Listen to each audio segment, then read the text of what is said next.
Hello everyone, I guess I've never done this before. I'm just streaming myself constructing a language. As far as I know, there's maybe one person who's done it. I've never actually seen anyone stream a language, but this is my first attempt at it, so pardon my fairy dust, pixie dust, regular dust, I don't know what it is. But yeah, so today I will be working on a constructed language that I have I've kind of just had sitting in the works for a while, or well, I've had a similar project sitting in the works for a while. It's called Proto-Stiie. I've had a couple of so basically I'll actually go back to this. So a while ago, probably back in I think like late 2015 or so, or maybe early 2016, I can't remember exactly. I was working with a friend of mine and a couple of others on a project to do like a collaborative world building project, and I had 4 languages that I wanted to include, like for myself, and 3 of them would be kind of related to each other pretty closely. Like, kind of, I was thinking almost, in fact, now that I think about it, it kind of reminds me of like the whole Scandinavian languages thing, because they were supposed to be closely related, but like bordering at the edge of mutual intelligibility. In fact, it was kind of a big point for the project that they would be kind of struggling with a whole language problem, that basically they would all be, actually all 4 of these languages would be spoken in the same country, and 3 of them would end up being kind of considered the same language. The problem being that the languages over the years had drifted so far apart towards the edge of mutual intelligibility that they ended up being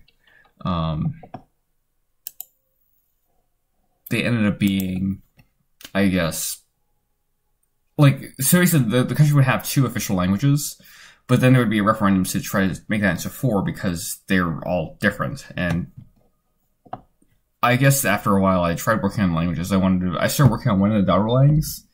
Thought, okay, maybe I'd work back and then create like the proto-language and then create the other 2 daughterlangs from it, but after a while, I kind of just gave up on that. I've never been very good with conlang projects. I've never actually like gotten one to a workable state. But at least I am kind of going to try to do that. Hopefully, by getting maybe somewhat of an audience on the stream, I can figure out, what to do and actually get this to a more usable state. So yeah, I'll just kind of go into some detail about the project and what I want to do, like, and where I've gotten. So I've included a few things. Like of course, I think making phonology is probably the easiest part. There's a pretty large inventory. I think it's 36 consonants. I counted, or actually it might be 34 now. I forgot. No, it is 36. 5 places of articulation, or well, actually 4, and then I have labia velars. I'm totally just ripping off Proto-Indo-European here with the glottalic theory involved. But, no, I've included some other more interesting things. Like, there are a lot of fricatives. Especially, I've got palatals everywhere, palatal and velar nasals in the proto-language. And, well, just, the thing I do with, what I did with the voiced velar fricatives is that I kind of just put them in free variation with the approximants, which I think is pretty reasonable. But I have plans for, like, all languages are going to go through certain phonological processes to get rid of certain phonemes. For example, like, I kind of don't like F. I just don't. So I plan to get rid of it in at least 2 of the daughterlangs, if not all 3. The voicing distinction is just going to disappear entirely here. The ejectives will disappear in at least 1 of the daughterlangs, maybe 2. And maybe something else with the velars, and I will definitely generate some palatal stops because I like palatal stops, and I might also split the lateral fricatives into, well, I most likely will. I like doing this. I like having 4 laterals. I like having a fricative and approximant, and I like having, like, basically I like having palatal and velar counterparts as well, so that gives you 4 laterals, and that's pretty extensive. I could technically go to 6 if I wanted, but let's not go there. That's already pretty unrealistic. I mean, not unrealistic, but unlikely as is. But then again, lots of languages have unlikely things. So yeah, as you can see, I guess I've had a lot of I have a lot of an outline like of what I should be doing, but I've never like there are certain things that I haven't really worked on doing very much, and I guess making a constant inventory is a good thing. But I need to first of all specify some different things about the constant inventory, how it works, what's different about it, and etc. And I'm just trying to see if there's anyone talking about the stream, because hopefully I'm doing this right. It would be hilarious if I was just talking here to myself. So yeah, let's see. So yeah, I've got some details on certain places of articulation, but yeah, I do have vowels. I tend to like those large European vowel systems, but I need to start moving towards smaller vowel systems just as a matter of like, you know, most languages have a 5-vowel system, and I don't want to be too biased towards European languages. I definitely want to do something with like a 2 or 3 vowel system. Maybe something more like a Northwestern Caucasian language. But I do plan to actually expand this inventory as the daughterlangs evolve. I mean, the whole labiovelar thing will affect that significantly, especially with this, like the fricatives, the velar fricatives and the labiovelar fricatives, I think will be the biggest influences in that. But yeah, hopefully I think I'll be able to generate like a vowel harmony system of some kind when I have the larger inventory. I mean, I could technically do it now. In fact, I might actually do it now, but I'm not totally sure right now. Let's see what else.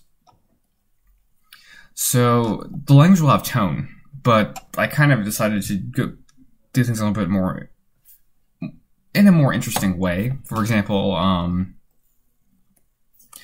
so the Proto-Stiie tone system is a 3-level system, so there's a high tone, a mid-tone, and a low tone, but these correlate with different articulatory features in the syllable. So syllables with low tone often tend to be pronounced with creaky voice, and syllables with high tone tend to be better with breathy voice, which is, I guess it's pretty reasonable. But there's kind of basically, I don't have a map for this right now.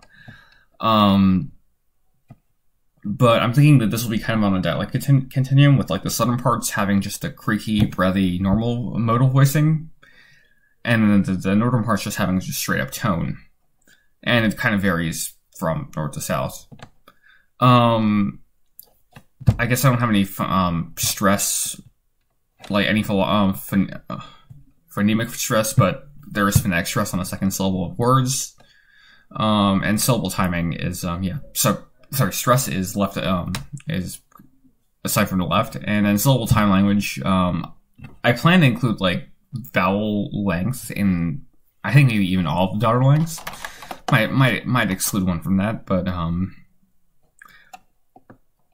I think it'll be more interesting. I think the vowel inventory will kind of look like, I guess, a Finnic language, maybe like, you know, like Finnish even, or more like Estonian when I'm done with it, but at least in one of the daughterlangs. The other ones might go in a different direction and either lose vowels or maybe have a lot of diphthongs. I'm not entirely sure right now.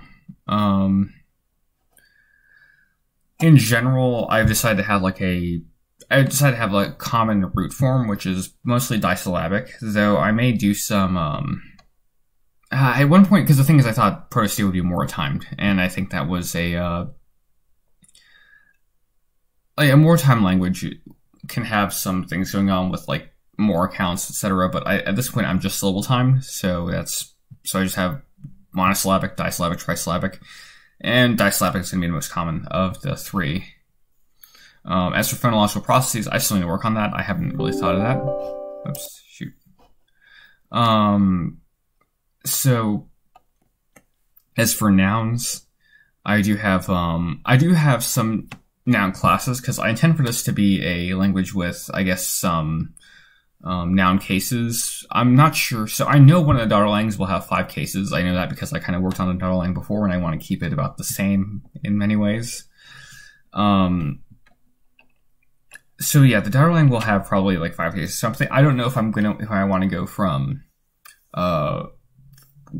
maybe a smaller case system, or maybe even like no case system at all, or something similar to a proper case system. But in the Proto-lang, there definitely is gender. There are 6 grammatical genders. I kind of want to do a lot of them, because pretty much every language I work on before I did not have any sort of grammatical gender, so I thought, why not overcompensate? So yeah, I have 6 genders. I don't know if these categories exist in other languages, but I have 6. The first one is for familiar humans, and this is kind of I guess, because these are only partially semantically motivated, you can have certain things. Like, for example, of course, like pretty much every kinship term will be under familiar humans. And I mean, familiar means like, it doesn't mean that you know the person necessarily, but it's like, even things like, I guess like king or other famous figure could be put under familiar humans. And then unfamiliar humans, nationalities, and groups of humans is the second class. So it's, I guess, like if you want to have like a neighboring nation, if you just talking about like a stranger, or even just the word like person in general might go under this class. The third category is like animals and non-sentient supernatural entities. So yeah, like rabbits, dogs, etc. Things would go in that class. And the fourth class is like either like sentient supernatural entities. Like, for example, like I'm not sure entirely like culturally like what.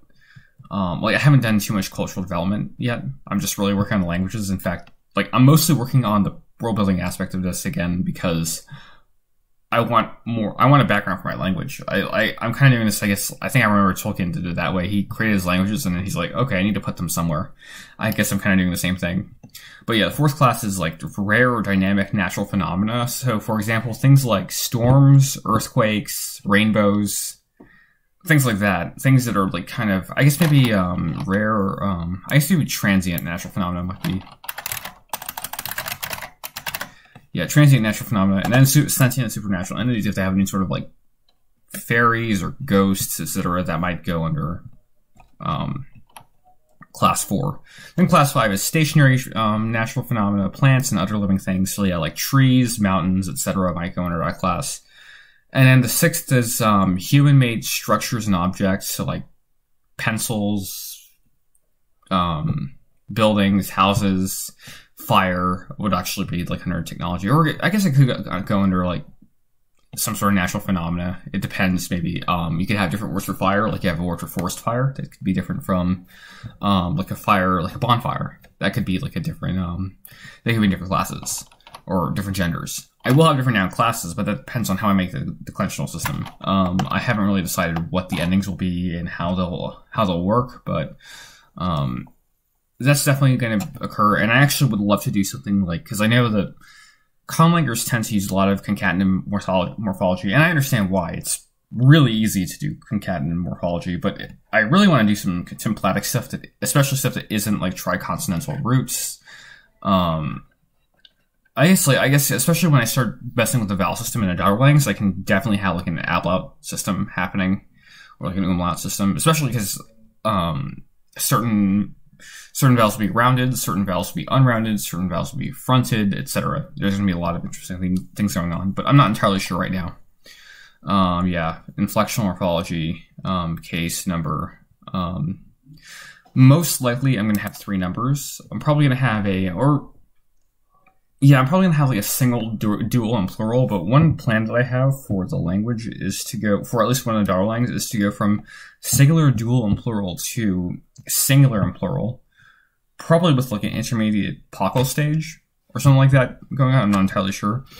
But what I want to have happen is I'm going to have some semantic motivation for certain changes in the lexicon, where I guess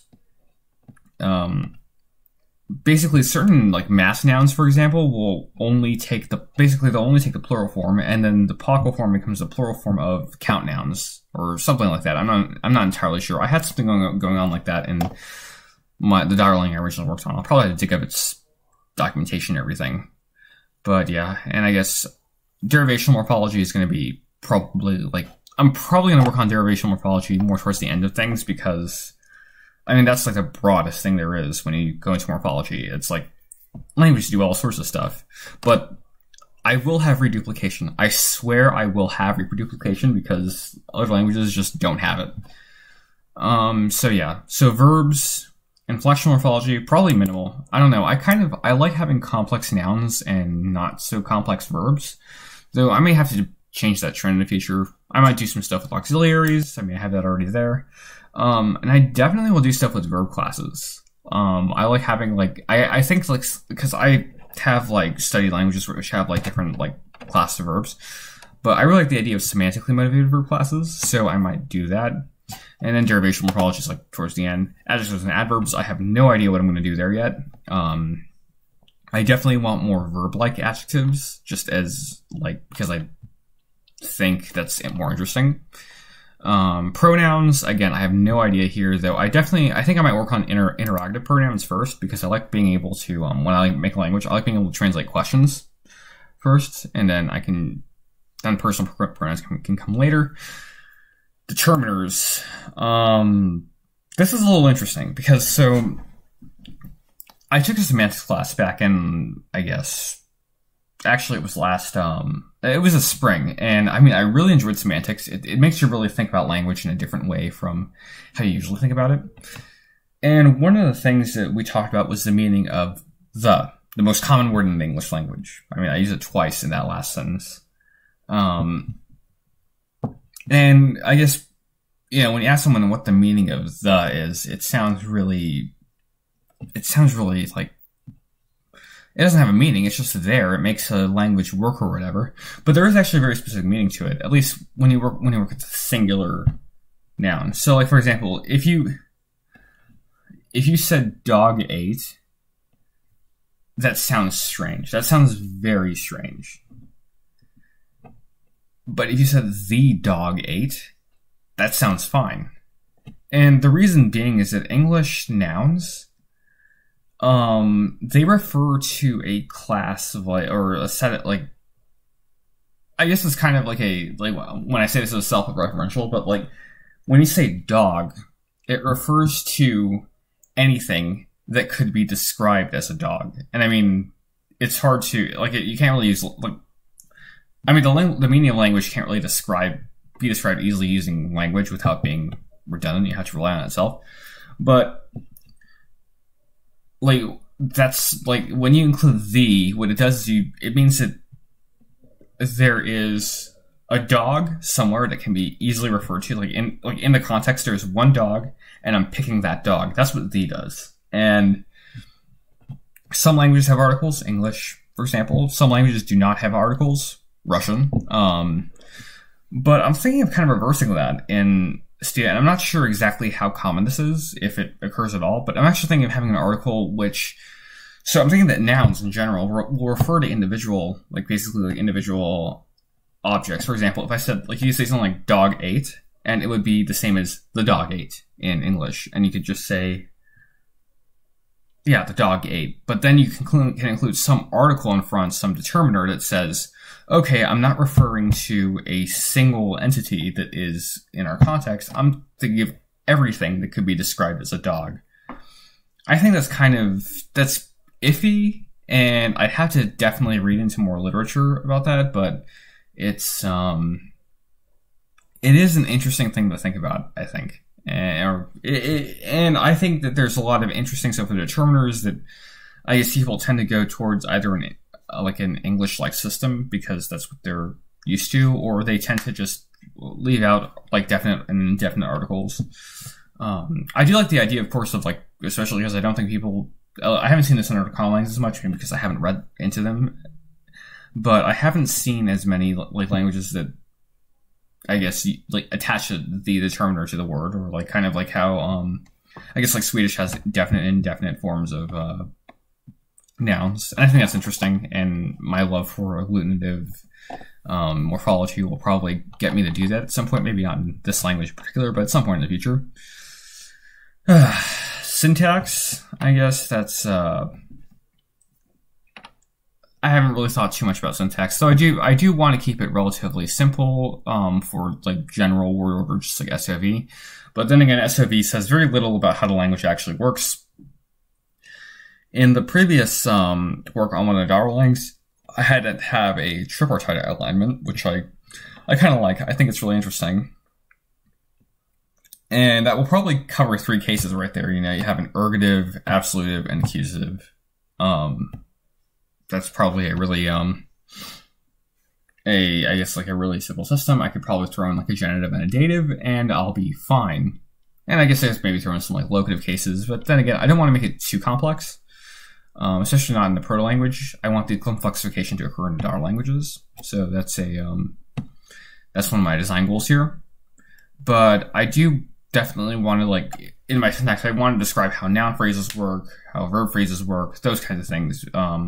So in my previous linguistic experience, I've taken phonetics, phonology, morphology, and semantics, but I have not taken syntax, and I kind of wish I did. You know, it is just a really interesting field that I just don't know as much about. I could definitely use some help with syntax design. So yeah, I have no idea. Is anyone even watching this stream? I don't think so. Yeah, nobody's watching the stream, but I don't really care. Or wait, it's offline.